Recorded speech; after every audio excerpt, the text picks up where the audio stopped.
good afternoon, or good evening. Not sure what time of day it is when you'll watch this podcast, and we're not actually sure when we're going to launch it or release it.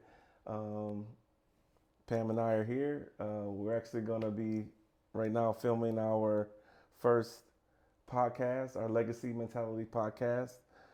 Basically, it'll be a conversation between her and I about things that are going on in our lives and things that mean a lot to us. And we'll talk a little bit about our careers. We'll talk a little bit about um, our history together and apart, and history as parents and as entrepreneurials and business owners.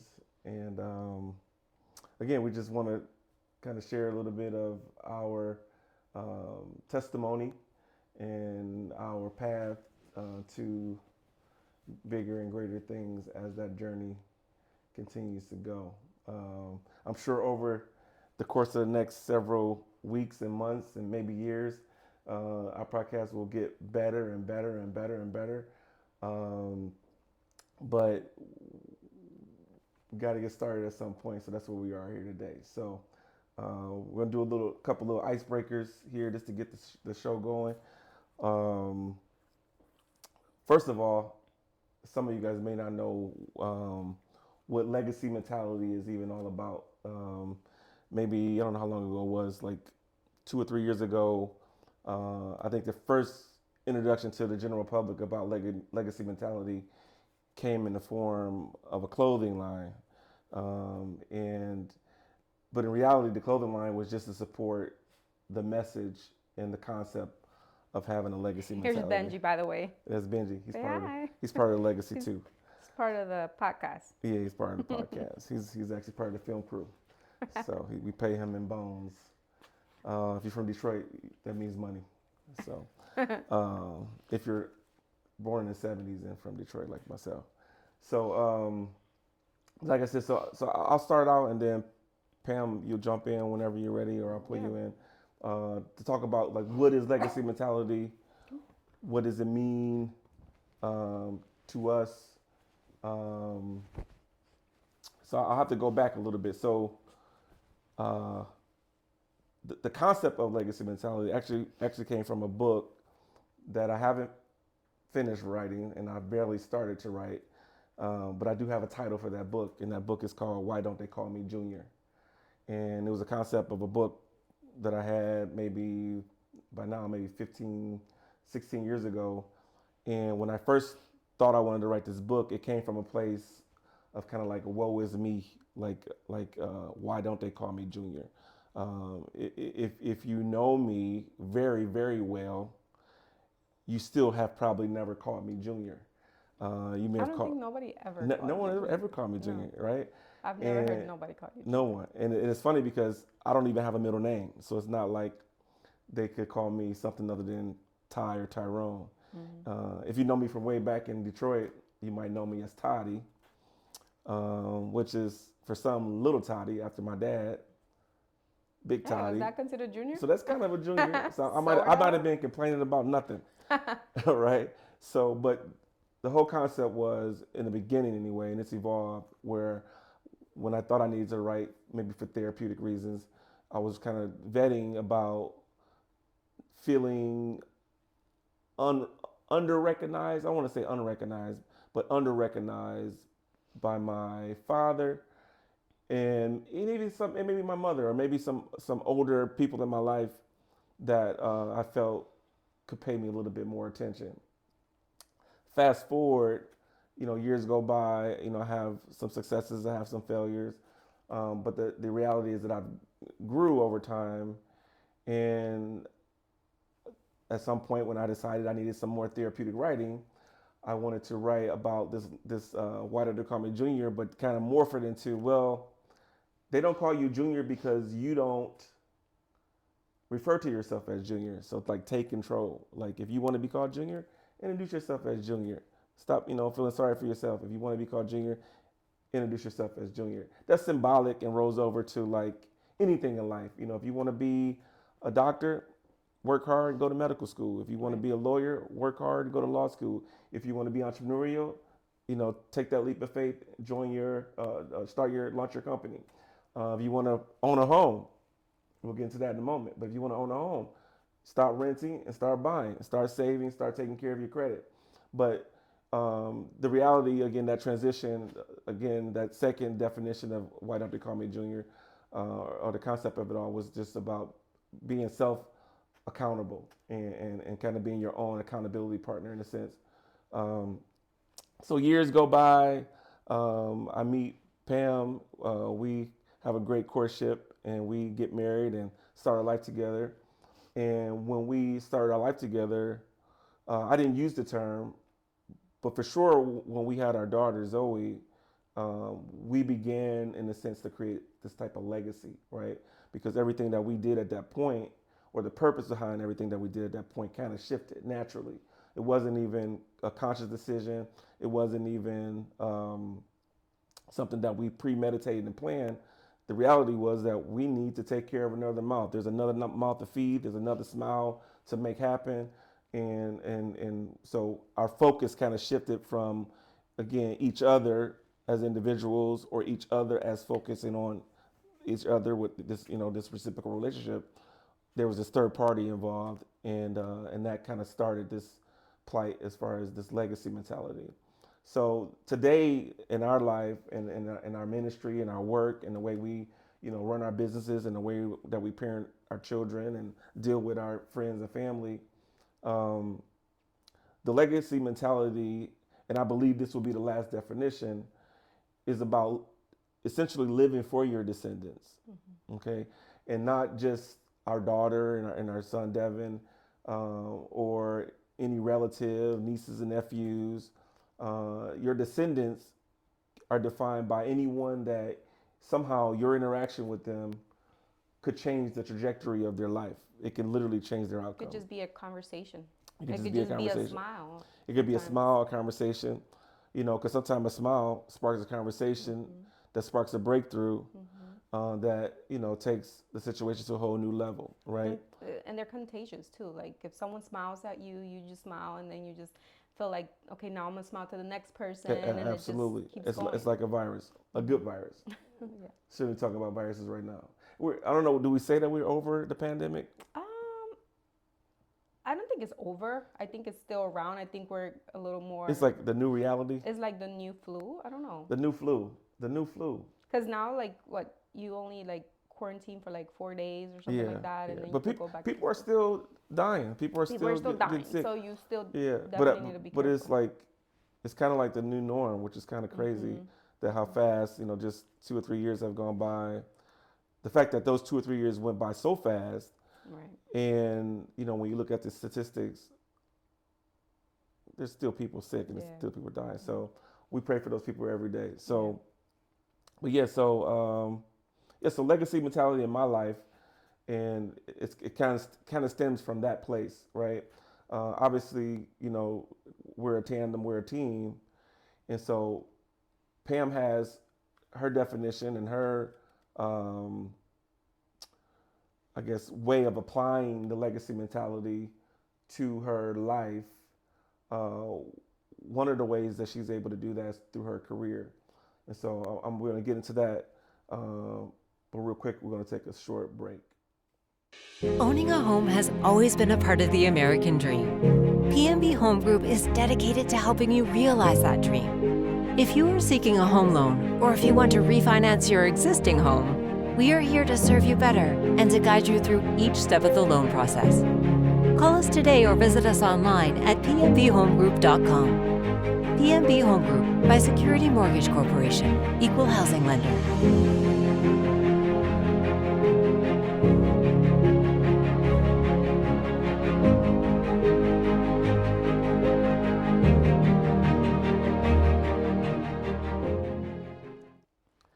All right, well, welcome back. Hope you like our sponsors. We really hope you like our sponsors. And by the way, too, this podcast being in its infancy, we're kind of strapped with regards to our team of 2 and 3, our dog. Benji. But that intro to this podcast was actually done by our 10-year-old daughter, Zoe. So she's, as a creative, kind of walking into her dad's footsteps, which I really feel great about that, right? She even played football for a season, believe it or not. We'll talk about that in another segment. We'll bring her in on that one. But yeah, so back to where we were before our little break. We were going to transition into kind of talking a little bit about Pam and what she does, within her career that taps into this concept that we have called legacy mentality. So, Pam, I ask you this first. I'll be honest with you. Even though you had a career in banking for quite some time before, stepping out on faith and starting your own company, PNB Home Group, I didn't know what a loan originator was. And I have a feeling that a lot of people out there don't know, what a loan originator is. Could you explain to us a little bit about being a loan originator and what that details? Yeah, I'll go back a little bit when you said about me being in banking. So, Yep. part of my role when I was in banking was helping people obtain home loans and personal loans and business loans and stuff like that. So it's not something that it was completely new to me. It was just new because I did it all by myself, I guess, or on my own. But a loan originator, it's a loan officer. Basically, I help people get home loans, all kind of loans, first-time home buyer loans, refinance, cash out refinance, construction loans. That's basically what I do. I help people with home loans. Gotcha. So obviously I'm your husband, so I know what you was doing before, but I'm gonna ask this question for the audience. You were a banker at a very large bank. You were actually the top producer in the region, for your position at that bank. Grew through the ranks very quickly, from my perception of seeing, what your peers and contemporaries had going on.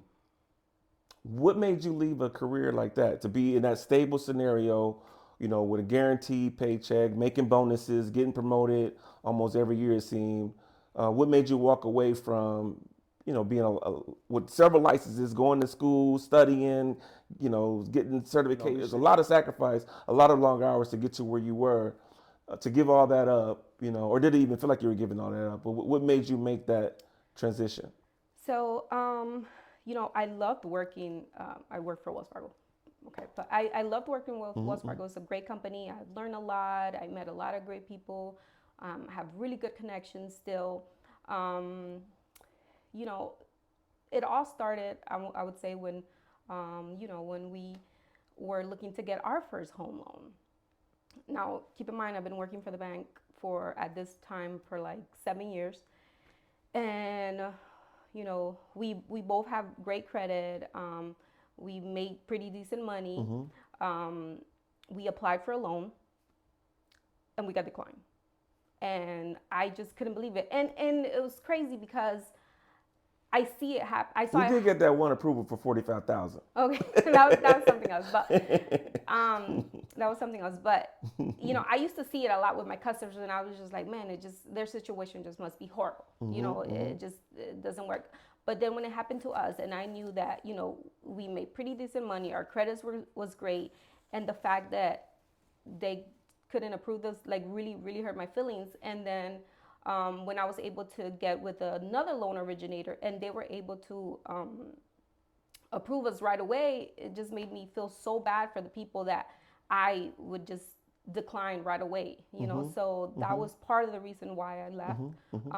Also, the pandemic and all that stuff. So just being able now to help customers that one time thought that they couldn't qualify to buy a home. Right. So, and I'll add to that because obviously, again, we do a lot together. So we experience that together.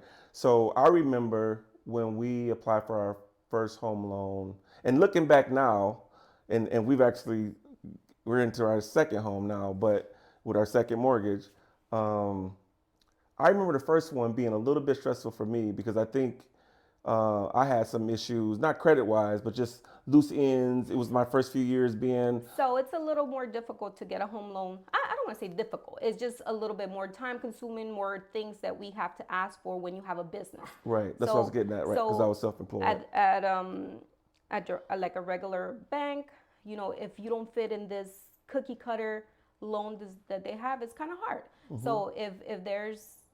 The good thing about like a loan originator or like me or what I do is that we tell you like, hey, move this around, fix this, remove this, pay this, so we could get you that loan. So Right. it's not like, hey, the first time we run your stuff, no, you don't qualify. You're declined, and that's what a regular bank normally does, because it's a computer that's pre-approving you versus a person going step by step through all your documents. Right, right, right. And I guess also because the loan officer at the bank, they're getting a salary anyway, Right. right? So I'm not gonna 100% quote my friend Joe North, but he often says he doesn't get paid unless you get paid. Right. Well, Pam doesn't make any money unless you guys get into a loan. So I think Right. that's another scenario or reason why loan originators work so hard to get someone in a loan is because at the end of the day, they don't make a dime unless they're able to get you into the loan. And sometimes it take a while, in the time that I've been watching you do what you do, because we work side by side, here at the home, and we work side by side because our offices are next door to each other. Yeah, our offices are right next to each other, and then our home office, we have two desks right next to each other. And it's funny because everybody's always asking, like, don't you guys get tired of each other? Yeah, sometimes we do. Sometimes we do. Right before this video, we did for a second, but we figured it out. No. Yeah. So. But yeah, so but what I was getting at is that But overall, we love it. yeah, we love being together, and it's kind of anyway. We have a good time. So what was I gonna say? So I hear a lot, right? So I'm always being nosy. You know how I am when you're working. Yeah. Sometimes she leaves the room, locks the door, gets in the car, or whatever. But So I don't want him to hear me. Yeah, He's yeah, amazing, yeah. but he really does get me nervous. yeah, I'm listening, and I think she thinks I'm listening because I'm critiquing her. I'm listening because I'm so proud of her, and it turns me on a little bit when I see her doing her Stop. thing. So that's the truth. So anyway, but my point is that like our saga, and I've heard some conversations and I've seen some things happen where it was an uphill battle, and I never saw that you wanted to give up, but I felt like sometimes maybe even the person that's purchasing the home almost wants to give up on the process, and you stuck with them, and they found a way to own their first home or buy their first investment property. How does that make you feel when you're able to help someone not only purchase a home or create equity? We're going to talk about that in a minute. But even when they didn't believe it, you were able to help them get over the hump. And we also talk about our job also being our ministry. So if Yeah. you could kind of like explain that and how that makes you feel. I don't know if it's a good thing or bad thing, but I get really, really committed to my customers, and I feel like they're like my kids. And like, if something goes wrong, like I'm at night thinking about, how can we fix this? So I'm sorry, what was the question again? I'm just It's thinking about. you were answering it Okay. perfectly. But what I'm trying to get out of you is what drives you to sometime even want it more than they do. Not that they don't want it, because everybody wants to own their own home. But I see sometimes people get a little either relaxed. We get, we won't name names, but we get. I think they get stressed, and it's easier to pull out and then to stick through the craziness to then eventually jump over that hurdle and get what you really want. And that's just for everything, So Gotcha. it's easier for us to just say, no, I don't want to. It's too hard. And even for me, I know I do that sometimes, I just Right. like, even though I know when I do jump that hurdle or that craziness that I'm going to go through, at the end it's going to benefit me, and I think Right. a lot of my customers, or not a lot of them, but some of them, they get scared and they don't want to be disappointed, and they just want to feel like they were the ones that would just back out. Right. So they want to maintain the control. So it's Right. like it's safer to just kind of sabotage it And yourself. that's not all the customers, but It happens. We do it yeah, even. I mean, I think it's a natural thing to kind of when you get out of your comfort zone, and there's a lot of anxiety about purchasing a car or a dog. Imagine purchasing yeah. a home. The homes in our market, are 300,000 and up just about now. And like you said, I think that's just a natural thing for people. Because even so, what about Ty? What do you do? A lot of people don't know what you do. It's funny because Yeah. So you know what? I used to like really promote what I do, like talk about it all the time, and I never had to explain it. And I think maybe over the last 2 years, I've gotten so focused on doing that I do a little You're less just so talking. busy. Right, right. Yeah. It's like the marketer that doesn't market, Right. right? And I've worked for many agencies prior to having my own, and quite frankly, most of them didn't do a great job of marketing. Because when you're good at what you do, you get a lot of repeat business, you get a lot of referrals, and it kind of grows in a more organic, natural way. And that's with any service, any good service. Yeah. If you do people well, you're going to get repeat business and you're going to get referrals. Yeah. And so we're grateful that that's been the way that we've been able to grow, especially over these last 2 years. Um, but what I do, my daughter can answer it best. You ask Zoe, what do I do? She'll say, my dad helps small businesses grow, right? And so we do a lot of creative things. We do, web design, multimedia, digital advertising. Now we're doing television commercials from production to even the media buys. But that at the end of the day, the overall mission is to help a small business grow. Now, not every client that we have is considered a small business. We do have some very large corporations as clients. As you all know, it's a little bit more difficult to work with the principal or the owner of, a multi-million dollar or national brand. So what makes me feel the best about my days is when I get to work with small businesses. So I kind of speak that into existence. And when someone asks me, that's what I say I do. But we do have large clients that don't care who I am, and they think I work here. They don't even know I own the joint because I do answer the phone a lot. But so yeah, so that's I won't get all deep into every little thing that we do or pitch them the business, but the other part about what I do that I think people are surprised to experience, whenever we get to that level, is that there's some mentorship and there's some coaching and there's some conditioning and there's some accountability partnering that happens with working with me and my team and my agency. We and me in particular, because I this is like life or death for me, when it comes to entrepreneurship, and so I take it super serious, and it's hard. It's not easy. I don't know. It's not easy. But the hardest part. I guess you have to pick what hard you want too. Yeah, You know. yeah, exactly. You can have a hard life, hard 9 to 5. Yeah. You can have a hard, difficult retirement. You can have a hard, barely getting by, or you can put yourself in a position where you have some equity. And I'm back to that word. So, Pam explained, what she does, um, helping people buy real estate, from a financial perspective. She's not a realtor. She's a loan originator. She's the one Help that you secures get your the mortgage, gets the loan. She works with over 40 different lenders for just about every scenario and every situation. If you wanted to get it, if you want to get it done, we can get it done. She can get it done. Um, I say all that to say is that owning a home, it creates this thing that we call equity. You guys know what equity is. It's something that you can pass on. And so the dog probably needs to be walked. We're going to take a We'll break. be right back. And we're going to walk this dog. The camera. Owning your own business has been your passion for as long as you can remember. It's about pursuing your dreams, creating opportunity, and leaving a legacy behind. When running a small business or launching a startup company, preparation is vital. Yet challenges and even setbacks are still very much a part of the path to success. It's how you find opportunities within those challenges and find lessons within the setbacks that matters the most. Four Corners Creative is committed to turning weaknesses into strengths and threats into opportunities.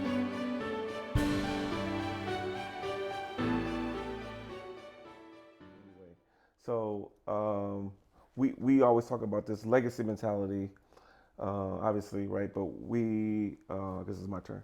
So we before legacy mentality was even spoken intentionally by us, we were always talking about this entrepreneurial mentality versus employee mentality. And I think that's one of the things that people struggle with entrepreneurship. It's just a different mindset altogether. Like it's like, you have the freedom to do what you want to do when you want to do it, but it's not going to make you wealthy. You know what I mean? You have to, When you say you have the freedom to do what you want to, you have a choice. You don't have a boss. You're referring to what? I'm referring to most people that have a boss Uh-huh.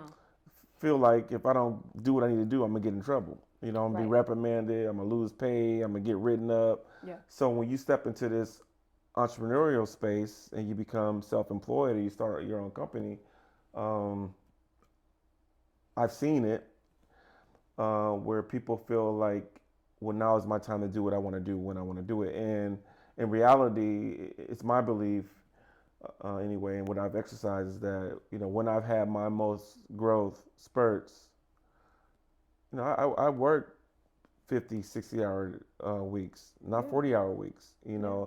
Now, do we have our 30-hour weeks? Do we have our 20-hour Yeah. weeks? Do we have our week vacations, 2-week vacations? We have those as well. But cumulatively, as an entrepreneurial person, at least for the first 5, 10 years, so you build something that's a machine that operates as a machine. Sometimes you work way. You're gonna work a lot. You're gonna Yeah. put a lot of. And if you don't, it's gonna be hard. Yeah, you're gonna put a lot of to work. make it. You're gonna put a lot of work into Yeah. it. So, You definitely have to put at least those 8 hours. If you're not putting at least the 8 hours that you were putting at your job, you're just not gonna go nowhere. yeah, So at absolutely. minimum the 8 hours a day. So plus if you want to be great.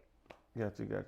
Yeah, absolutely. And like Ty said in the beginning, eventually later, hopefully, right, it'll be a little less. Yeah, You have built that. right. Exactly. And again, that goes into the equity. So, once you build some momentum and once you build something that's, operational and can exist, I'm not selling my company, but I did just order a book from Amazon. It's called Built to Sell, and I haven't read it yet because I just ordered it. But the concept of it is to be able to build a business that's sustainable without you. Right. So that is important. It is important Super. to plan for the future. It is important to become a grandparent. It is important to have the opportunity to travel the world. But you have to bust your butt, in my belief, in my process, to get to that point. And not that I'm there yet, but I am planning to get there. And so I did order this book that was targeting me on social media. But I think it's going to be a good book for me because basically, if you build your company to be able to be sold, doesn't mean you're going to sell it, but it means that it can operate without you. Without you. A lot of times, you might run a multi-million-dollar company, but if it can't exist without you, then what good is it to the next person? Right. And there's some parallels there. If it isn't good enough that someone want to buy it from you, you're probably too heavily involved. You understand? And they could tell that it won't function without you, right? It will collapse so without you, right? Exactly. So it's not profitable. Exactly. So as you get older and you make plans on, slowing down a bit when it comes to your workload, if you don't have that structure in place, it may be difficult, right? And so I see that even just like in regular life, like I like my things a certain way, and sometimes like I don't let's say Zoe do something because it's not going to be perfect like I want it, and it's just like, but now I'm hindering her from learning, right.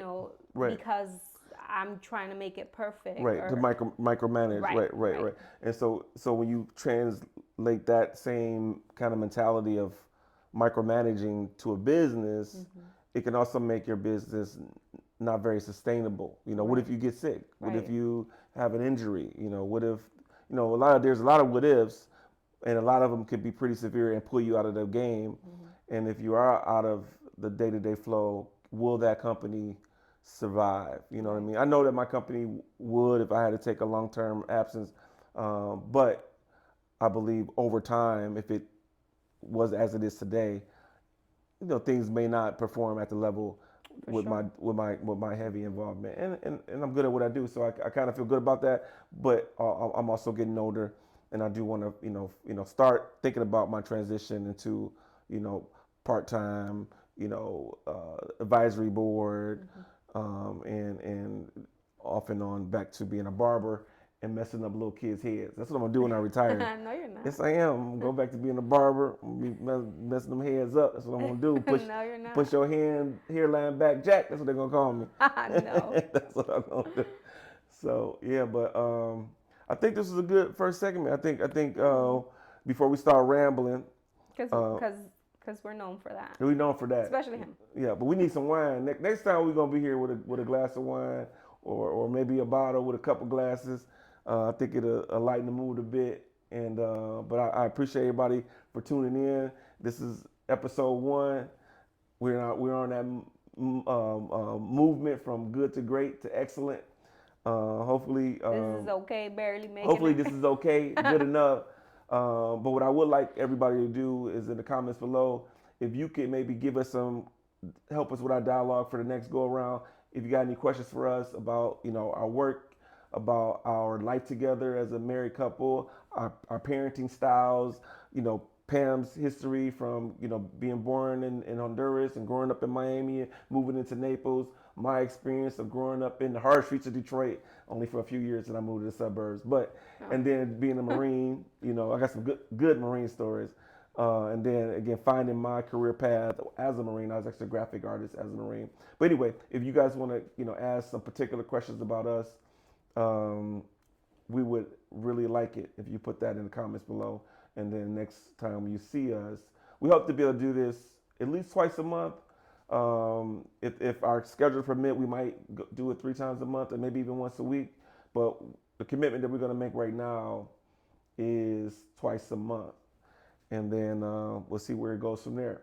But I appreciate everybody. Oh, if you see these magazines up here, you might have got this one in the mail. But I want to plug my man Henry.